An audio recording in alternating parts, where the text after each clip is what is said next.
Thanks for listening to 5 While You Drive, an American Daily Press podcast, where we bring you 5 trending topics to listen to on your daily commute. I'm your host, Chris. Today is August 19th, and today is a special day because it's our first official episode. We made this podcast to help keep you informed on what's trending in the news, but not take up too much of your time. And in that same spirit of brevity, here are today's stories. The Democratic National Convention starts today and goes through Thursday this week in Chicago.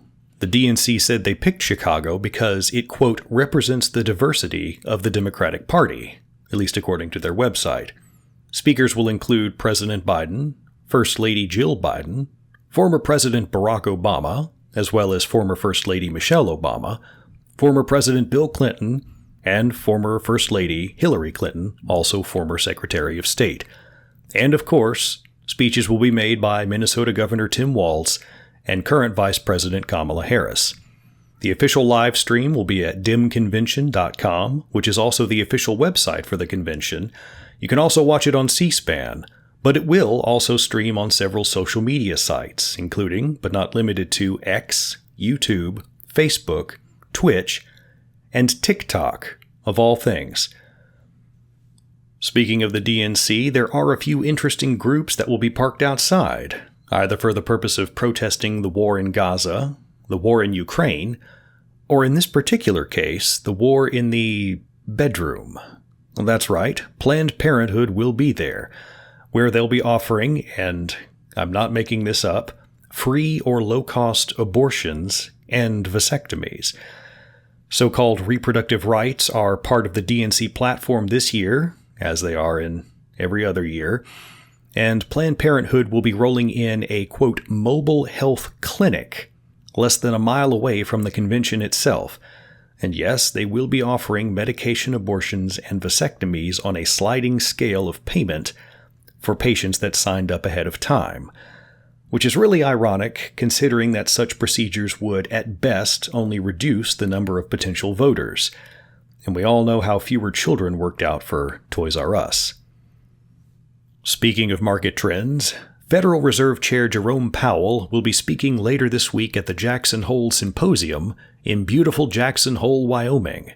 Based on the latest data poll, the inflation rate appears to be trending back toward the Fed's goal of 2%. So as long as retail sales and consumer spending hold up and layoffs don't increase, investors are confident that the Fed will cut interest rates by the end of its September meeting. But all eyes are on Chair Powell, despite a, quote, soft landing forecast of the markets after last week's stock rebound. Powell's speech at the Jackson Hole Symposium could change those expectations for rate reductions. We could be seeing anything from a 25 to 50 basis point cut. So, something to watch for later this week. Get ready for the ultimate sports experience with Total Sports Talk. Join Matthew, David, and Ed as they tackle the biggest sports storylines 3 times a week. Whether you're a fan of YouTube, Rumble, Spotify, Apple Podcasts, or AmericanDailyPress.com, we've got you covered. Tune in for in-depth discussions, passionate insights, and the thrill of the game. Total Sports Talk, where sports fans unite. Subscribe now and never miss a moment. U.S. Secretary of State Anthony Blinken arrived in Tel Aviv on Sunday to promote a ceasefire deal, though some are saying that it's dead on arrival. Blinken will be meeting today with Israeli leaders, including Prime Minister Netanyahu. The deal that's being promoted involves Israel halting most of its military operations in Gaza and releasing some Palestinian prisoners, all in exchange for some hostages that are still being held by Hamas. This past Friday, U.S. mediators, as well as those in Egypt and Qatar, said they were closing in on a deal after a couple of days of talking. But Hamas has referred to all of this as just, quote, new demands by Israel.